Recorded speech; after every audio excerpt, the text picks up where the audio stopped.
كل دقيقة في حياتنا عبارة عن فرص، اختيارات، وأسئلة، قرارات مننا بناخدها ومسؤولين عنها. هاكل إيه، هلبس إيه، هروح فين، هدرس فين، هعيش فين. كل يوم الحياة بتطلب مننا إجابات على الأسئلة دي، والإجابات بتاعتنا هي اللي بتحدد جودة الحياة اللي إحنا بنعيشها. الحياة عبارة عن أحداث زائد رد فعلنا إحنا مع الحدث اللي حصل. لو ضربنا مثال إن أبو سندريلا اتجوز واحدة شريرة سببت لها مشاكل أو تعاسة في حياتها، بس رد فعل سندريلا للي حصل كان استسلام وسلبية، بل بالعكس هي فضلت تلوم في الحدث اللي هو عمره ما هيغير أي حاجة من اللي حصل. بس تغيير رد فعل سندريلا وعدم استسلامها لأي استغلال سواء من مرات أبوها أو من غيرها هو ده اللي احنا المفروض نتعلمه أو ناخد عنه فكرة، وده اللي إن شاء الله نتكلم عنه في الفصلين الجايين من الكتاب. أنا آية هويدي، دي قناة ميكس جوانا واللي بنتكلم فيها عن مواضيع كتير مختلفة من حياتنا. لو انتوا جداد في القناة ما تنسوش ان انتوا تشتركوا وتتابعوا كل جديد بينزل، ويلا بينا نضيف لمسة نور جديدة في حياتنا. جعلوني مجرما. الحياة عبارة عن أحداث، ظروف، مواقف حصلت معانا زائد رد فعلنا إحنا وطريقة تفكيرنا مع الحدث اللي حصل. سندريلا كان في حياتها مرات أبوها اللي كانت صعبة، كانت بتهزقها 24 ساعة، كانت مشغلاها خدامة عندها، بس رد فعل سندريلا تجاه اللي حصل كان منتهى الاستسلام للوضع اللي هي فيه. ما فكرتش أبدا إن هي تغيره، بل بالعكس فضلت تشتكي وتقول أبويا اتجوز واحدة شريرة، ولادها اللي هما بناتها هي بتخلّيني باخدمها، باشتغل، باتعب، مش باعمل حاجة. فسندريلا هنا اختارت إن هي تلوم الحدث، وللأسف لوم الحدث عمره ما هيغيّر أي شيء من اللي هيحصل. خلاص الحدث حصل زي ما بيحصل معانا حاجات كتير في حياتنا، ابتلاءات، مواقف، هي حصلت خلاص. لو أنا فضلت أو قررت أو اخترت إن أنا أفضل ألوم الحدث نفسه، هادخل في ثقافة الضحية، وهافضل أعيش في الضحية دي، هاخد تعاطف الناس اللي حواليّا it's okay كلّهم هيتعاطفوا معايا، بس still هافضل واقفة في الzone اللي أنا فيها مش هاتحرّك، ولمّا هافضل عايشة في دور الضحية كتير، هادخل في دوّامة الضحية، ودوّامة الضحية دي بتخلّيني واقفة في مكاني، بل بالعكس ممكن توصّلني إن أنا أبدأ أعلّي على أي حد حواليّا وأزايد عليه في المشاكل اللي هو بيمُر بيها، عشان أثبت إن أنا عندي مشاكل أكبر، وكمان ممكن يبقى عندي مُبرر إني أحقد أو أحسد أي حد حواليّا، ما أنا حياتي فيها وعندي مشاكل وعندي. دور الضحية للأسف بيخلّي الواحد مش لابس غير نضارة بتخلّيه باصص على الموقف اللي حصل وبس، اللي هو أصلًا ما فيش في إيده ولو 1% إن هو يغيّر منّه شيء. التغيير الحقيقي تغيير رَد فعلي أنا تجاه اللي حصل، تغيير طريقة تفكيري أنا تجاه اللي حصل. الظروف اللي إحنا مرّينا بيها هتوقّعنا وهتوقّفنا شوية، بس لازم نرجع تاني للطريق بتاعنا. أكيد مش هنعتمد على الظروف إن هي تبسطنا أو إن هي تنجّحنا في حياتنا، لإن باختصار أنا ما ليش سيطرة أبدًا على الظروف ولا المواقف اللي أنا بامُر بيها، بس ليّا سيطرة على طريقة تفكيري أنا. إيه هي دايرة التحكُّمات بتاعتي، حاجة أنا أقدر أتحكّم فيها. سندريلا ما كانش بإيديها حاجة إن هي ترجع تتحكّم أو ترجع تاني بالزمن وتخلّي أبوها يتجوّز واحدة تانية تكون أحَن شوية عليها، ده مش في إيديها خالص، ده خارج سيطرتها. بس اللي بإيديها وجوّه دايرة التحكُّمات بتاعتها وجوّه دايرة السيطرة هي إني أغيّر أنا طريقة رَد فعلي، واللي جاي من حياتي في إيدي أنا اللي أغيّره.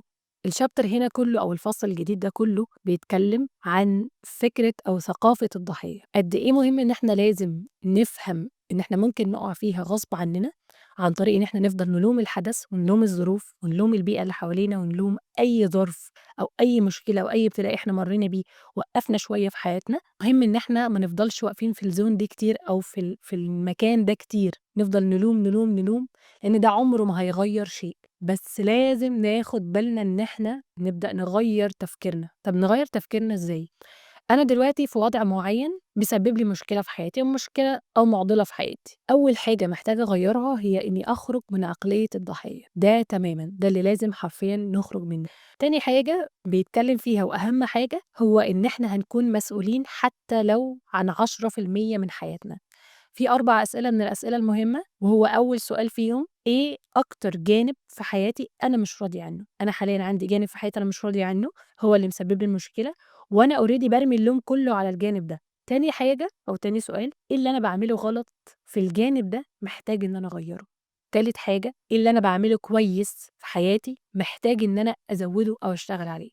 لو أنا هاحتاج أو لو أنا هاخد 10% مسؤولية من حياتي، إيه القرار اللي أنا هاخده مهمًا كان. دلوقتي من أقوى النقط اللي هنقف عندها أو اللي هنبدأ ناخدها وهتكون هي نقطة التحول في المسار بتاعنا بإذن الله، هو إن أنا مسؤولة.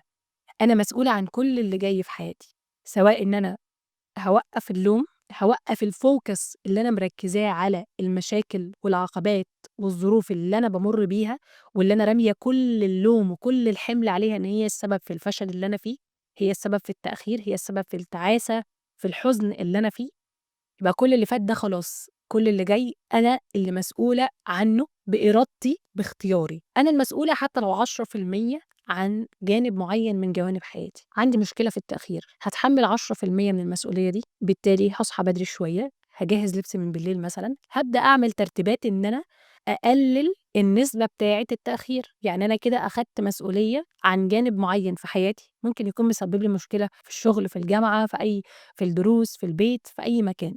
طيب يبقى أنا دلوقتي كده اخترت مشكلة على أو اللوم على المواصلات، على البيت، على أي حاجة، فأنا هابدأ أجهّز كل احتياجاتي من بدري، بحيث إن أنا لأ أقدر أتحرّك. فأنا كده خلاص أخدت مسؤولية، أخدت قرار إن أنا هاكون مسؤولة عن اللي جاي وهاحسّن اللي جاي من حياتي. عمرنا ما هنتضايق أبدًا عن أي حاجة إحنا هنشيلها في المسؤوليات، لإن ببساطة أنا اللي اخترت الطريق. أنا لو حد مثلًا مادياته مش كويسة، فقرر إن هو يشتغل أو قرر إن هو already بيشتغل، قرر ياخد شغل كمان إضافي، عمري ما هاكون متضررة لإن أنا اللي اخترت إن أنا محتاجة أزوّد الدخل بتاعي عشان مثلًا أجيب حتى لو رفاهيات لنفسي. فخلاص طالما أنا اخترت، يبقى مهمًا كان قابلت مشاكل ومساوئ للطريق اللي أنا اخترته، هابقى متحملاها وهتبقى على قلبي زي العسل حتى لو كان فيها مشاكل، وهيكون فيها مشاكل أو هيكون فيها تعب ومسؤولية أكبر، بس يكفيني إن أنا اللي اخترت، وإن أنا اللي قُلت لأ أنا هاعمل كذا عشان هارتاح في كذا.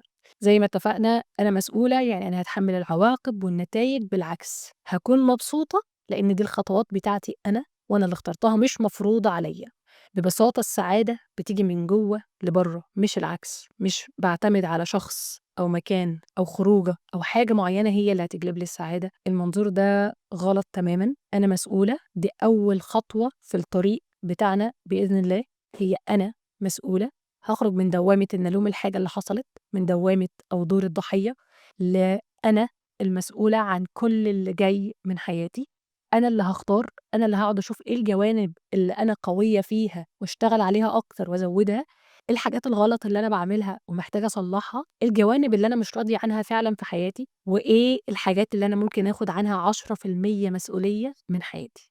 بلاش مقولة جعلوني مجرمًا، ما حدش السبب، السبب في اللي جاي هو إحنا بقراراتنا، بإرادتنا بشكل كامل.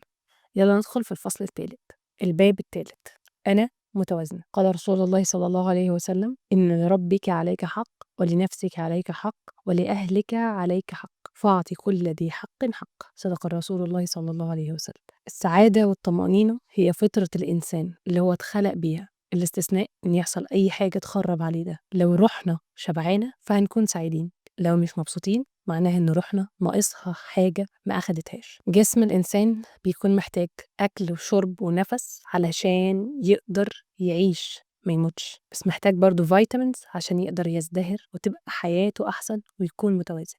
روحنا زي جسمنا محتاجة vitamins معينة علشان تخلي الروح دي تزدهر وتبقى حاسة إن هي أحسن. لما بنحس بزهق وتعب وخنقة وعدم رضا وإحساس بالضيق، ده معناه إن روحنا ناقصها حاجة ما أخدتهاش. عندنا 7 تنكات في حياتنا، مهم جدًا إن إحنا نعمل توازن بين كل تنك فيهم، بحيث إن إحنا ما نكونش مركّزين على جانب معيّن مستنيين ناخد منه كل حاجة. زي مثلًا اللي جاله برد فأخد فيتامين سي، بقى عنده نقص في عضمه أخد فيتامين سي، عنده مشكلة في معدته أخد فيتامين سي، عنده صداع أخد فيتامين سي. كل حاجة يمُر بيها ياخد نفس الحاجة باختلاف أسباب المرض، وطبعًا هيكون باختلاف العلاجات بتاعتها. بالضبط ده اللي بيحصل معانا. في ناس بتبقى مركّزة على جانب واحد بس من حياتها، بتبقى حاطة كل السعادة بتاعتها إن هي تاخدها منه، من الجانب ده. طبعًا في ناس بتبقى زي علاقة الشريك الحياة أو الpartner، في ناس بتبقى معتمدة عليها بشكل أساسي إن هي تكون سبب السعادة بتاعتها. علاقتنا بربنا، علاقتنا بأهلنا وهكذا. دلوقتي عندنا 7 تنكات، هنتعرف على كل تنك فيهم إزاي إن إحنا نملاه، وإزاي مهم إن إحنا نعمل توازن بينهم كلّهم علشان روحنا تزدهر، مش مجرد بس إن هي تبقى كويسة. أول تانك هو علاقتنا بربنا، علاقتنا بأهلنا، علاقتنا بصحابنا، علاقتنا بشريك الحياة، علاقتنا بأولادنا، علاقتنا بنفسنا، علاقتنا بالمجتمع.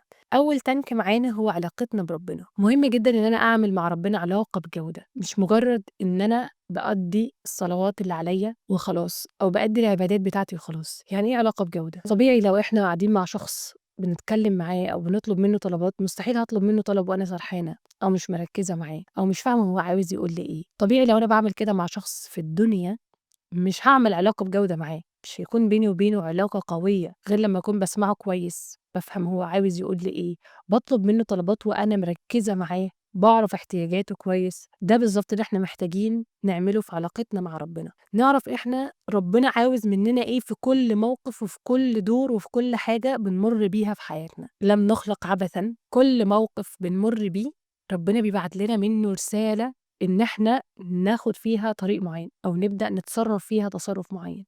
لو إحنا مركزين في علاقتنا بربنا هنفهم كل الرسائل اللي ربنا عايز يقولها لنا. مهم إن علاقتنا بربنا تكون بجودة، لأن غذاء الروح الأساسي هو علاقتنا بربنا. ربنا موجود معانا، وأجمل حاجة في العلاقة دي إن إحنا مش لوحدنا، ربنا موجود معانا في كل لحظة في حياتنا. فلازم إن إحنا ما نكلمش ربنا ونقابله وإحنا سرحانين، لازم نعرف كويس قوي عن ربنا، نتكلم مع ربنا ونطلب منه، ونعرف إن هو الجواد، نطلب منه أي شيء بمنتهى الجود والكرم هناخده. نحاول نركز إن علاقتنا تكون قوية بربنا. أعمل ده إزاي؟ بإني أضيف وقت للخلوة مع ربنا، كل العبادات الأساسية أعملها بجودة، بتركيز، بالراحة. مفيش حد بيجري ورايا في الصلاة عشان أخلص بسرعة، مفيش أي حاجة أنا بعملها وأجل الصلاة علشانها هيكون فيها بركة. لا يبارك الله في عمل يلهي عن الصلاة. أي حاجة هعملها لازم هقوم أتحرك أول لما أسمع الأذان، وهصلي بالراحة، لأن أصلا الفرق بين إن أصلي بسرعة وأصلي متأخر هي دقيقة، مش أكتر ولا أقل. هحاول أطلب من ربنا في كل صلاة وأدعي، وكل ده هيخليني أركز أكتر وأعمل العبادات بتاعتي بجودة، مش مجرد إن هي كمية quality مش quantity. حاجة كمان أبدأ أزود كل الحاجات اللي ممكن تقربني من ربنا، زي الصدقة، قراءة القرآن، أبدأ أحفظ، أبدأ آخد مسؤولية تجاه علاقتي بربنا، وأبدأ أجود، أخلي اللي هي أخليها في جودة يعني، واخليها أقوى علشان ده جانب هيخليني أزدهر. ده أول تانك. تاني تانك هو علاقتنا بأهلنا. التانك ده كمان بيبقى أحيانا فيه مشكلة مع بعض الناس. كنا دايما وإحنا صغيرين بناخد كل حاجة من جانب الأهل ده، الدعم، القبول، التقبل بدون أي شروط، حاجات كتير قوي. بس لما كبرنا شوية في بعض الحاجات بقينا مش عارفين ناخدها نتيجة ظروف الحياة، نتيجة تربية الأهل نفسهم، ثقافة التربية عندهم. الدعم اللي احنا محتاجينه أحيانا مش بنعرف ناخده كله كامل من أهلنا لما كبرنا، وأحيانا هم كمان مش هيقدروا يعطونا كل المشاعر وكل الحب الغير مشروط لما كبرنا. وصلنا لأن بعض الأهالي فعلا ما بقتش قادرة تعطينا الجانب ده أو تشبع عندنا الجانب ده. اللي بيمر بالحاجات دي يبدأ يحاول يشوف الدعم على قد ما يقدر من أي دايرة من دايرة أهله أو العيلة بتاعته، سواء عم أو خال أو خالة، حد قريب، حد كبير منهم بيسمعنا وبيكون معانا وبيوجهنا. مش ضروري أبدا إن أنا أفضل شايلة أو أفضل محملة أهلي كل المسؤولية عن التعاسة وعن المشاكل وعن كل حاجة أنا فيها. مش لازم أفضل عايشة محبوسة وسجينة إن هُم لو عملوا، هُم لو سووا، طب هُم يهتموا بيّا أكتر، طب هُم يحبوني، ما هو لو كان عمل كذا كان هيفرق، ما لو كان أنا مستنياه كان يعمل كذا. لو فضلنا نحاول نستنى حاجة عمرها ما هتيجي، أو نحاول نغيّر فيهم شخصياتهم، دي حاجة برضه برّه دايرة التحكُّمات بتاعتي. بس اللي جوّه دايرة تحكُّماتي إيه؟ إن أنا أبدأ أحسِّن علاقتي بيهم على قد ما أقدر، أعطيهم وقت على قد ما أقدر من وقتي، أقعد معاهم من غير ما أكون ماسكة موبايل، أهتم باحتياجاتهم ومشاكلهم، تعبانين من إيه، بيمرّوا بإيه. حتى لو مجرد إن أنا هاسمع حتى شكوى من إخواتي منّي، أسمع شكوتهم بس مش أكتر، هادّيهم وقت بجودة، مش مجرد كمية، مش مجرد أنا قاعدة معاهم وخلاص، بس أنا أصلًا مش موجودة معاهم، لأ. بعض الناس عندها مشكلة اتعرضت لها الأشخاص من العيلة أو من الأهل، طبعًا مواقف مؤذية خلّتنا فعلًا مش كويسين من ناحيتهم، سببوا لنا أذى معيّن نفسي. عشان نقدر نتخلّص من الحاجة دي محتاجين نعمل حاجتين. أول حاجة إن إحنا نقعد نخرّج كل مشاعرنا السلبية وكل حاجة إحنا حسيناها منهم مع شخص أمين، حد من صحابنا، حد من قرايبنا كبير، أو مع نفسنا على ورق، أو ممكن نكون مع نفسنا في مكان حديقة مثلًا أو مكان معزول. نبدأ نتخيل إن الشخص ده قاعد قدامنا وأنا باحكي له الموقف اللي هو تاعبني منه جدًا، وأتكلم بمنتهى الشفافية، بمنتهى كل المشاعر. طبعًا هاعيط وهاخربط وهاقول حاجات كتير، طبعًا لازم نقول كل ده، المهم إن إحنا نخرّج كل حاجة موجودة جوانا، وكل غضب وكل حزن وكل حاجة إحنا كبتناها وخبيناها تجاه الموقف أو تجاه الشخص ده. بعد كده هابدأ أخلق للشخص ده أو أحُط له أعذار. بمعنى إيه؟ أكيد كان عنده كذا، وأكيد كان يقصد كذا، أو أكيد، أو أكيد، أو أكيد.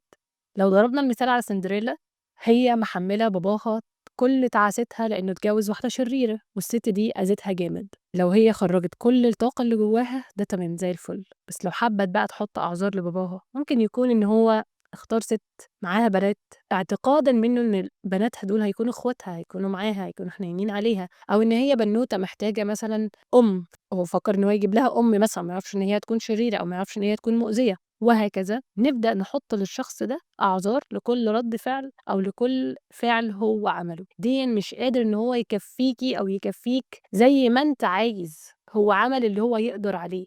ثقافته بقى، ظروفه، تعبه، صحته، كل المواقف دي سواء على الأم أو على الأب أو أي حد من العيلة، من الأهل تحديدًا يعني، نبدأ نحُط أعذار ونبدأ نحُط أسباب الفعل اللي هم عملوه، نبدأ نحُط لهم ده، وده هيهدّي عندنا أكتر مشاعر الغضب اللي إحنا حاسينهم من ناحيتهم. ونبدأ كمان علشان نملى التانك ده زي ما قُلنا، نبدأ نقعد معاهم وقت أكبر، نشوف احتياجاتهم، نشوف مشاكلهم، نشوف طلباتهم، نعطيهم وقت وإحنا مركّزين معاهم وقت بجودة.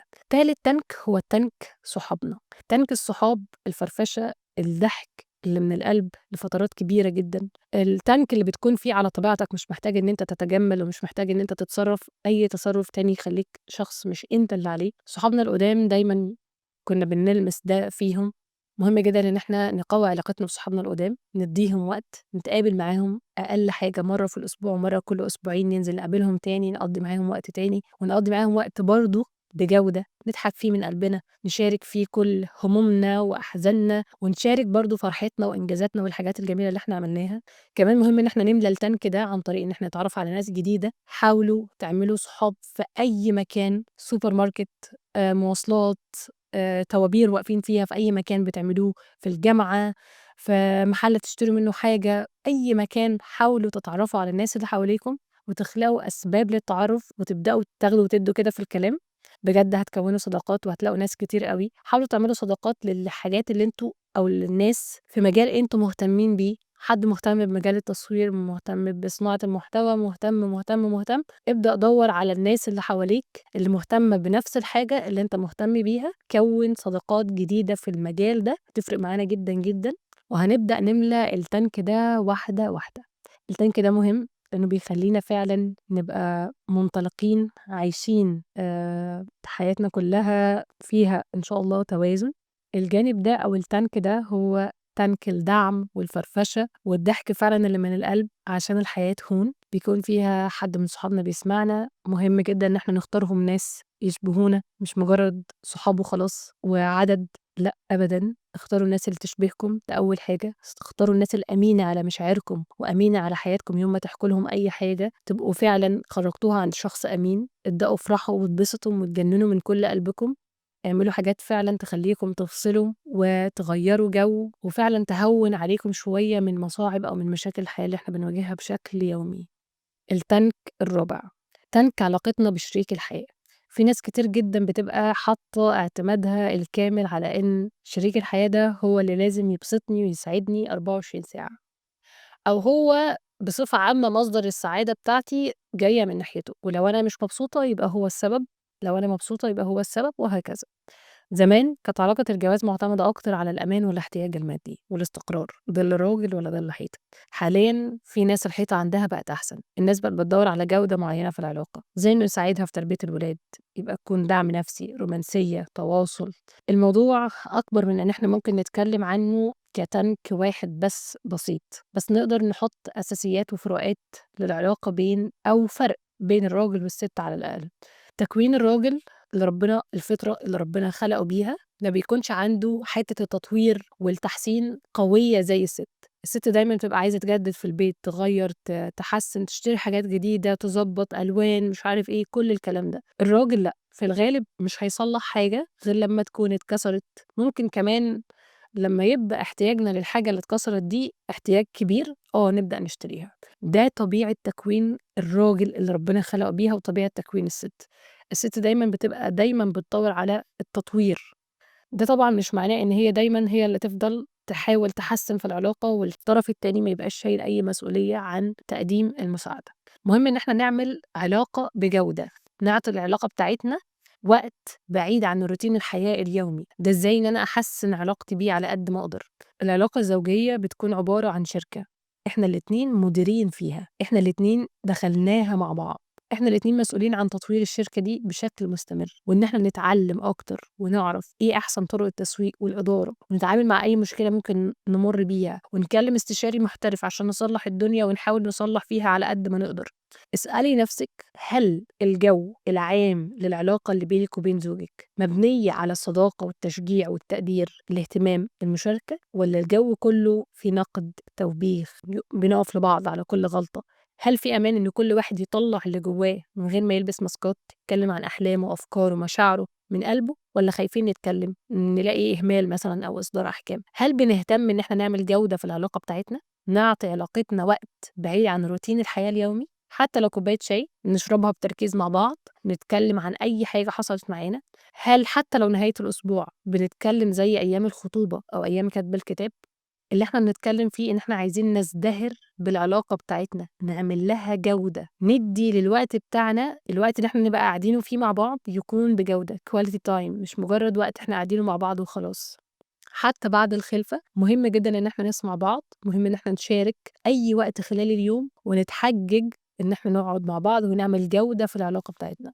طبعًا ده كلام زي الفل، ما فيش فيه أي خلاف، وما فيش فيه أي خلاف إن في خلافات كتير بين الأزواج، وإن أحيانًا وبنسبة كبيرة جدًا بيكون الموضوع أعقد من كده بكتير، بتكون مشاكل أكبر من كده، بس على الأقل إن طرف واحد يحاول أحسن من إن الطرفين ما فيش أي محاولة تاني بينهم. ولو العلاقة وصلت لحيطة سد، لمّا في شخص واحد بيحاول العجلة بتبدأ تمشي شوية. على الأقل لمّا بتحاولي إن أنتِ تصلّحي مع زوجِك بيوصل له إن أنتِ مهتمة بإن أنتِ تصلّحي علاقتِك معاه، وبالتالي بيحس إن هو ممكن يكون بطل الحكاية أو بطل حياتِك. الإحساس ده بيخلّي الرجالة يعيشوا أكتر، ينجحوا أكتر، يحاول فعلًا إن هو يسعدِك، لإن هو شايف إن أنتِ بتدّي له الدعم، بتدّي له الدور بتاع إن هو بطل حياتِك، وبالتالي هو بيحس وقتها هرمون التستيرون عنده بيعلى، بيحس إن هو فعلًا محتاج يبذل أكتر عشان يعجبِك أكتر، وبالتالي هو هيحاول يرضيكِ أو هتحاول الدنيا تمشي أحسن بينكم. بس أنا single، لو إحنا في الtank ده single ما فيش معانا شريك حياة، في فراغات بنحتاج حد معانا يملاها، زي الtank ده، زي الأهل، الصحاب، الجواز. بس هو الجميل إن ده tank واحد بس في حياتنا. التوازن، باعمل توازن بين كل باقي التنكات اللي موجودة في حياتي، وبالتالي لمّا التانك ده يكون مش مليان لإن هو لسه محتاج حد تاني يملاه معايا، باكون باحس بتوازن. خلّونا نتخيل مع بعض puzzle عبارة عن شخصية مرسومة جاهزة، بس في قطعة واحدة بس ناقصة، وعندنا تحت 3 اختيارات إن إحنا نخمّن القطعة الناقصة دي هي إيه. طبيعي نختارها أكتر قطعة لايقة مع الألوان، المكان بتاعها بتاع الpuzzle أصلًا مناسب، هي فعلًا هتكمّل الصورة اللي موجودة قدّامنا.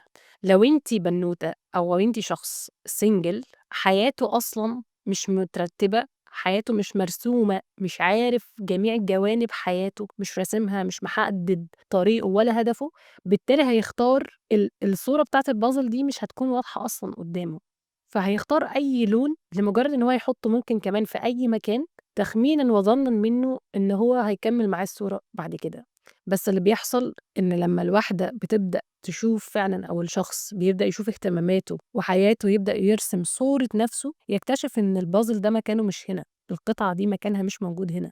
ده اللي بيحصل بالضبط لمّا نبدأ ندخل في علاقة وإحنا أصلًا عندنا خلل في باقي كل التنكات في حياتنا. عشان كده الناس اللي بتبقى already عندها التوازن وشغّالة على كل التنكات مليانة فيها بشكل كويس، بيعرفوا يختاروا شريك حياة أحسن، الصورة كلّها بتبقى بالنسبة لهم واضحة، قطعة الpuzzle اللي ناقصة دي بتبقى بالنسبة لهم متوقعة، بيختاروا شريك حياة أنسب ليهم وللطريق اللي هم رايحينه، مش مجرد أول حد يخبط على الباب مناسب من حيث الاجتماعيات خلاص يلا ندخله في حياتنا أو نرتبط بيه. وده بيكون أكبر سبب لكمية أو نسبة الطلاق اللي زادت بنسبة كبيرة جدا في مصر للأسف الفترة الأخيرة، بسبب إن الناس بعد الجواز بتبدأ تكتشف شخصياتها، بتبدأ تكتشف إن ده أصلا ما كانش الشخص المناسب بالنسبة لي، أو دي مش الشخصية المناسبة بالنسبة لي. في فرق كبير جدا بين الأحلام أو الطموحات أو التفكير، حاجات كتير جدا، والناس ترجع تكتشف إن الصورة دي مش هي الصورة بتاعتي، أو القطعة بتاعت البازل دي مش هي المناسبة معايا، ولا ألوانها ولا شكلها ولا مكانها ولا أي حاجة ليها علاقة بالصورة بتاعتي أو بالشخصية بتاعتي. فمهم تركيزنا مع نفسنا وفهمنا لنفسنا، تحقيق التوازن بين كل الجوانب، معرفة الغاية من حياتنا. ده مهم لو انت شخص سنجل أو لو انت شخص لسه سنجل، مهم نعرف كل الكلام ده ونركز مع نفسنا بحيث ان احنا نقدر نفهم فعلا، نقدر نختار بشكل واعي أكتر شريك الحياة بتاعنا. يبقى أول قاعدة احنا أخدناها أنا مسؤولة، تاني قاعدة أنا متوازنة، يعني أنا مركزة طاقتي كلها على حياتي أنا، على الحاجات اللي هصلحها عندي، الجوانب اللي فيها مشكلة عندي، مركزة حياتي كلها مع طريقي أنا مش مع طريق الناس، مش مع الناس قالت إيه عملوا إيه سووا إيه وهكذا. كل ده احنا كده بنجهز للرحلة بتاعتنا، بنجهز للطريق وبنتحرك.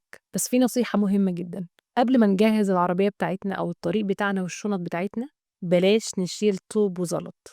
الطوب والزلط ده هو الغل والحقد أو الحسد أو الكراهية من ناحية أي شخص في حياتنا، أو من ناحية أي حاجة وموقف حصل معانا. في مواقف ما بتتنساش، وما ينفعش ننسى مواقف اتأذينا فيها من ناس معينة، ما ينفعش ننسى الأشخاص دي عشان نقدر إن احنا نتجنب نقع تاني في الأذى منهم. بس مهم إن أنا لما أجي أتحرك أشيل كل الكراهية والحقد والحسد من قلبي عشان أقدر أتحرك وأنا خفيفة. يعني إيه علاقات 3D؟ علاقتي بأهلي، بصحابي، بشريك الحياة، بأولادي، بنفسي حتى والمجتمع، محتاجين نخليها علاقة ثلاثية الأبعاد.